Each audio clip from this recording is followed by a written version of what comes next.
ने राजा का जीवन यापन करना शुरू किया। तो उनका जो बचपन का जो दिन थे वो इतने भगवान की भक्ति से ज़्यादा संबंधित नहीं थे।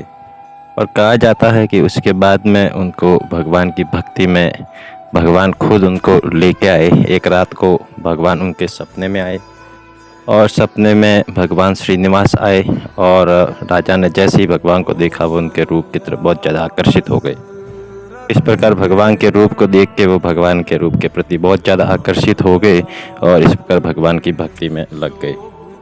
तो इस तरह से उन्होंने भगवान के भक्तों के संग का लाभ उठाना शुरू किया और भगवान के भक्तों के संग में वो श्रीमद् भागवतम का पाठ सुनते और वाल्मीकि रामायण की कथा सुनते।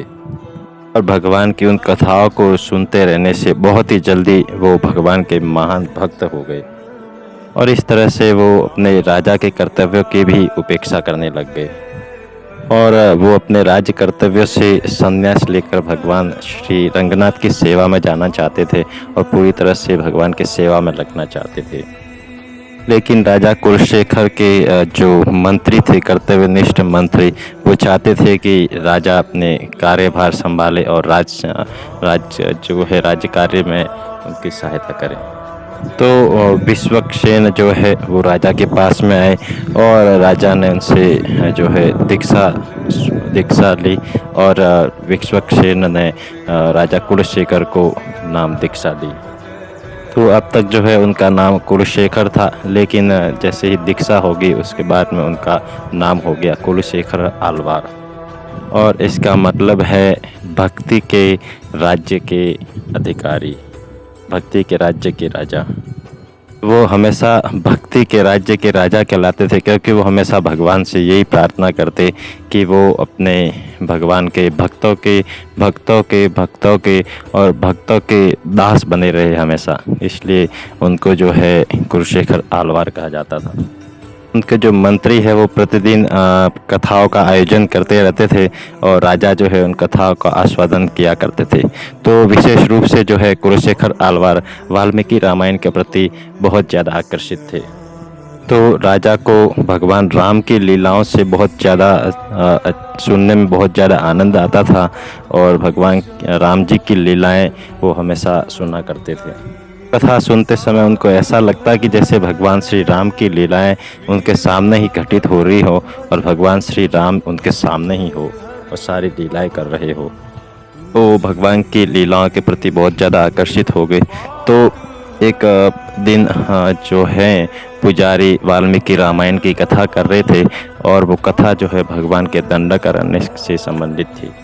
तो उन्होंने कथा सुनी कि भगवान श्री राम अकेले एक धनुष और एक बाण से 14,000 राक्षस, खरदूषण आदि राक्षसों को एक साथ युद्ध कर रहे हैं। और ये कथा जब उन्होंने सुनी तो जैसे ही उन्होंने ये कथा सुनी तो उनको बहुत ही ज़्यादा दुख हुआ। उन्होंने तुरंत ही अपने मंत्रियों और सेनापतियों को बुलाया और उन्होंने कहा कि वो भगवान श्री राम की सहायता के लिए तुरंत यहाँ से जाएंगे क्योंकि प्रभु श्री राम अकेले हैं और 14,000 राक्षसों का वो सामना किस प्रकार कर पाएंगे। तो सारे मंत्री जो है विचार करने लग गए कि राजा को किस प्रकार समझाया जाए कि ये जो भगवान की लीलाएँ हैं वो तो बहुत समय पहले घटित हो चुकी हैं और भगवान राम की लीलाएं तो बहुत समय पूर्व घटित हो चुके हैं, लेकिन राजा तो सोच रहे हैं कि ये लीला अभी हो रही है। तो राजा को किस प्रकार से समझाया जाए। राजा ने बताया कि ये राक्षस क्या सोचते हैं कि राम अकेले हैं और वो सारे मिलकर राम को आक्रमण में हरा देंगे, लेकिन उनको पता नहीं है कि मैं भी जिंदा हूँ। मैं जो है वो राम जी की सहायता के लिए तुरंत ही जाऊँगा और मैं उन सारे राक्षसों को अच्छा सबक सिखाऊँगा। तो सारे जो मंत्री है वो विचार करने लग गए कि राजा को किस प्रकार समझाया जाए। तो सारे मंत्रियों ने विचार विमर्श करके एक सेना की छोटी टुकड़ी तैयार करी और उनको बाहर भेजा और बाहर भेज के वापस राजा के वास में उस सेना को लौटाया। जब कुलशेखर आलवार अकेले भगवान की सहायता के लिए जाने लगे तो वो उनकी सेना की टुकड़ी को बीच में मिल गई। उन्होंने बताया कि राम जी ने जो है उन राक्षसों का वध कर दिया है और राम जी इस युद्ध में सफल हो गए और युद्ध को जीत लिया है। तो अब आपको जाने की आवश्यकता नहीं है। तो तब जाके कुलशेखर आलवार को कुछ संतुष्टि ही हुई और उन्होंने सोचा कि चलो भगवान सुरक्षित हैं, तो इस तरह से जो है कुलशेखर आलवार अपने राजमहल को आ गए। तो जो पंडित प्रतिदिन उनके लिए पाठ किया करते थे, एक दिन वो बीमार हो गए, तो उन्होंने उनकी जगह पर किसी एक दूसरे पंडित को भेजा और उनको पता नहीं था कि राजा के सामने कौन सा पाठ सुनाना चाहिए और कौन सा पाठ नहीं सुनाना चाहिए। तो अब उस पुजारी को पता नहीं था कि कौन सी लीला सुनानी है, तो वो जो है भगवान को उस लीला को सुनाने लग गए, जिसमें जो रावण है वो भगवान राम जी के साथ में युद्ध कर रहा है। तो एक तरफ से जो है रावण बहुत ही खतरनाक युद्ध कर रहा है भगवान श्री राम से, और राम जी जो है वो रावण के प्रत्येक आक्रमण का जवाब दे रहे हैं। तो इस तरह से जो है वो पंडित जी कथा करने लग गए। तो जैसे ही राजा कुलशेखर ने सुना, तो उन्होंने तुरंत ही खड़े होकर कहा कि ये मूर्ख रावण कौन होता है प्रभु श्री राम से युद्ध करने वाला, और वो क्या सोचता है कि राम अकेले हैं। तो वो जो है कुलशेखर आलवार तुरंत ही एकदम से पूरी तरह से विचलित हो गए और उन्होंने कहा कि मैं अभी के अभी जाऊंगा और रावण को उसके पूरे साम्राज्य सहित ख़त्म करके वापस आऊंगा। तो मैं व्यक्तिगत रूप से वहां पर जाऊंगा, रावण से युद्ध करके रावण को हरा के माता सीता को लाके भगवान श्री राम को दूंगा। तो इस तरह कहकर वो अकेले ही रावण से युद्ध करने के लिए निकल पड़े। इस तरह वो भागते हुए जो है समुद्र में जा गिरे और समुद्र बिल्कुल कुछ सोचा ही नहीं उन्होंने और किसी का वेट नहीं किया। तरह से उन्होंने सोचा कि मुझे किसी सेना की जरूरत नहीं है, मैं अकेले ही जाऊंगा, और इस तरह समुद्र में छलांग लगा दी और लंका की तरफ तैरने लग गए। तो प्रभु श्री राम बहुत ज़्यादा प्रसन्न हो गए और राम जी जो है राजा कुलशेखर को तट पर ले आए और राम जी जो है उस राजा के साथ में तब तक चले जब तक कि राजा जो उनके राजमहल तक नहीं पहुंच गए। राम जी ने राजा को बताया कि मैंने रावण को मार दिया है और सीता जी को सुरक्षित में वापस ले आया हूँ, इस तरह से आपको चिंता करने की कोई ज़रूरत नहीं है और आप राजमहल को जाइए। स्थिति जो है अब पूर्ण कंट्रोल में है। तो उसी समय जो है उनके मंत्री सोचने लग गए कि ये जो राजा है वो भक्ति में कुछ ज़्यादा ही पड़ गए हैं। हम जब तक राजा की चेतना को इस भक्ति से बाहर नहीं निकाल लेंगे तब तक राजा को पता नहीं चलेगा कि राज्य को कैसे चलाना है और राज्य का शासन किस प्रकार करना है। तो उन्होंने सोचा कि ये जो वैष्णव हैं जो ये आ रहे हैं राजा के पास में आते हैं और भगवान की कथा करते हैं, वही राजा का जो है ब्रेन वॉश कर रहे हैं। तो हमको जो राजा को है, राजा जब तक इन वैष्णवों के प्रति नकारात्मक नहीं होगा तब तक राजा इस भक्ति से बाहर नहीं निकल पाएगा, और तभी वो है भगवान की ये भक्ति से बाहर निकल पाएगा और एक आम आदमी की तरह जीवन यापन कर पाएगा। तो सभी मंत्रियों ने एक मास्टर प्लान बनाया। वो कुछ वैष्णव भक्तों को ले आए और जब राजा जो है वैष्णव भक्तों के साथ में भगवत चर्चा में निमग्न थे, तो मंत्रियों में से एक मंत्री ने जाके राजा के जो विग्रह थे उन विग्रह में से उनकी जो ज्वेलरी थी वो चोरी कर ली और वो जो जेवर ले जाके एक वैष्णव के बैग में रख दिया। तो मंत्रियों ने जब राजा को ये सूचना भेजी कि उनके विग्रह का जो है जेवर चोरी हो गए हैं, तो राजा ने तुरंत अपने मंत्रियों को बुलाया और मंत्रियों ने बताया कि बाहर से तो कोई व्यक्ति आपके राजमहल में आते नहीं हैं, सिर्फ ये जो वैष्णव है वही आपके राजमहल तक आते हैं और आपके साथ में कथाएं करते रहते हैं। तो मंत्री ने कहा कि हमको संदेह है कि इन वैष्णवों में से ही किसी ने ये जो है काम किया है। तो ये सुनकर राजा कुलशेखर को बहुत ज़्यादा गुस्सा आ गया।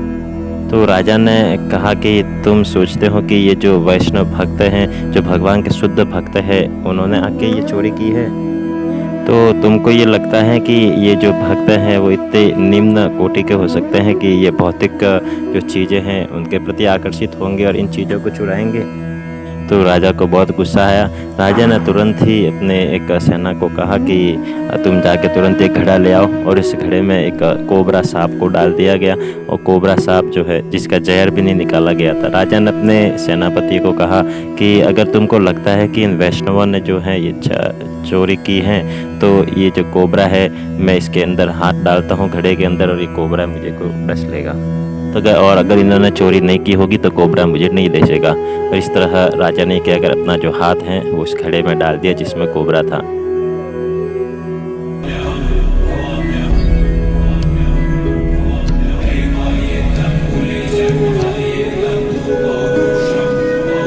जैसे ही राजा ने उस घड़े में हाथ डाला, बहुत देर तक राजा ने वो हाथ को अंदर डाले रखा। बहुत समय तक भी जब राजा ने हाथ अंदर डाले रखा, तब भी कोबरा ने जो है राजा को कुछ भी नुकसान नहीं पहुंचाया। तब राजा ने अपने सेनापतियों को बताया कि देखो, वैष्णवों की इसमें कोई गलती नहीं है और कोबरा ने मुझे छुआ तक भी नहीं है। तो राजा ने बताया कि देखो, जो भी तुम आरोप लगा रहे हो वो गलत हैं। तो उसी समय जिस सेनापति ने ये काम किया था वो आगे आया और राजा को बताया कि हम आपको जो है इस राज्य कार्य में लगाना चाहते थे और भक्ति से बाहर निकाल के राज्य के इस शासन में लगाना चाहते थे, इसलिए हमने ये कार्य किया है, तो आप हमको क्षमा कर दें। तो सेनापति ने बताया कि हम चाहते थे कि आप राज्य कार्य में रुचि लें और आप इन वैष्णवों से जो है इससे द्वेष करके आप राज्य कार्य में रुचि नहीं लेने लगे।